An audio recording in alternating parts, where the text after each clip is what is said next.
Welcome to the June 15th Stewards Review, normally joined by Victor Escobar. We have a new victim up here, the Jockey Club steward. Of course, Victor is the NYRA steward, Cody Watkins. Thanks for joining us. You ready? Thank you for having me. Yeah, looking forward to it. We have a little grilling today. We had a DQ.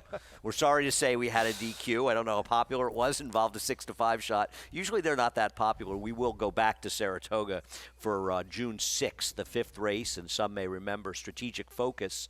The only person who really probably didn't have to sweat this DQ was Chad Brown, considering he ran 1-2. Strategic Focus was disqualified for coming in mid-stretch and interfering, or theoretically interfering, with Malerchuk, and it resulted in Dylan Davis, I believe, getting a 3-day suspension as well. I'll let you guys talk about it.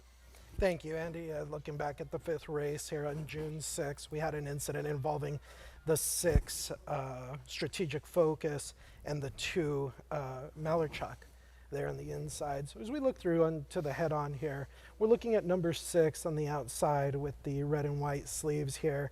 Mr. Davis is going to go under a right-handed crop. Number 6 begins to take a step in. Again, with the right-handed crop, takes a sharp step inward, coming into the running path of number 2. Jockey Flavian Pratt has to take up slightly, alter course.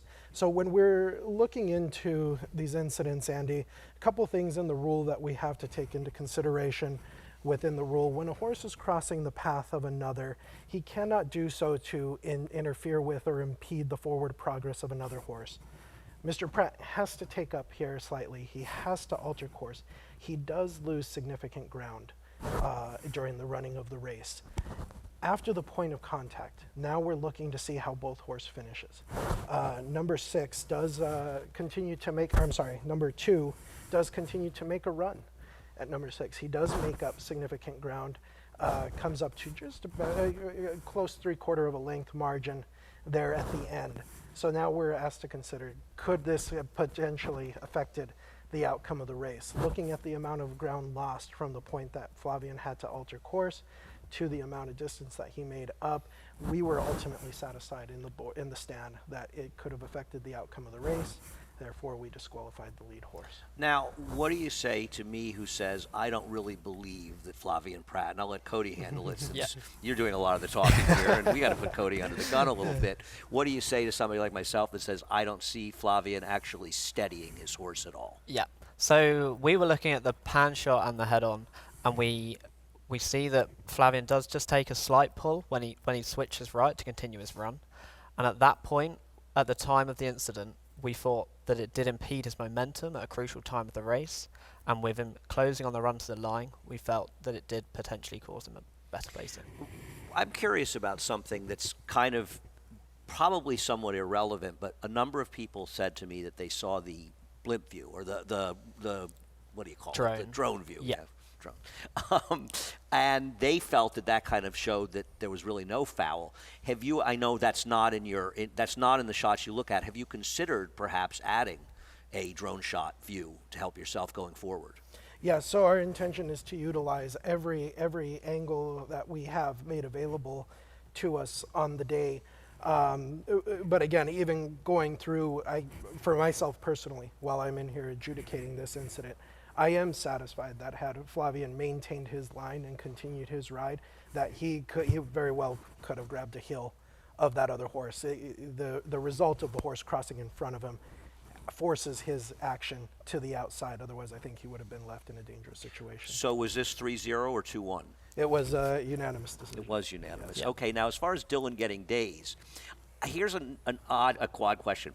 What if you didn't take him down? Would you still have given Dylan days? Because the whole incident happened when, as you said, he used the right hand of the crop. That's a great question, Andy, and I think there's a big misconception in the world of stewarding, and that's, to no fault of the customer or the participants. It's because us as stewards, we typically don't get out and explain these processes, well, you guys right? are now, but so now we are, here. and that's what we're here for. So they're two separate infractions. It's two separate rules, whether it it constitutes to careless riding or not versus does it result in the demotion of a rule or the demotion of a horse rather. So just because we disqualify a horse, that does not automatically mean that a jockey is going to be penalized. And per the New York Gaming Commission rule, when a horse is clear, he may be taken to any part of the course provided that the crossing, weaving in front of contenders may constitute interference or intimidation for the offender, may be disciplined.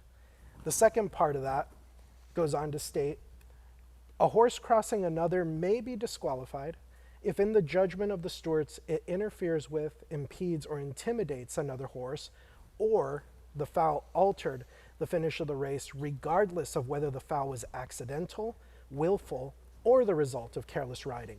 The stewards may also take into consideration mitigating factors such as whether the impeded horse was partly at fault or the crossing was wholly caused by the fault of some other horse or jockey.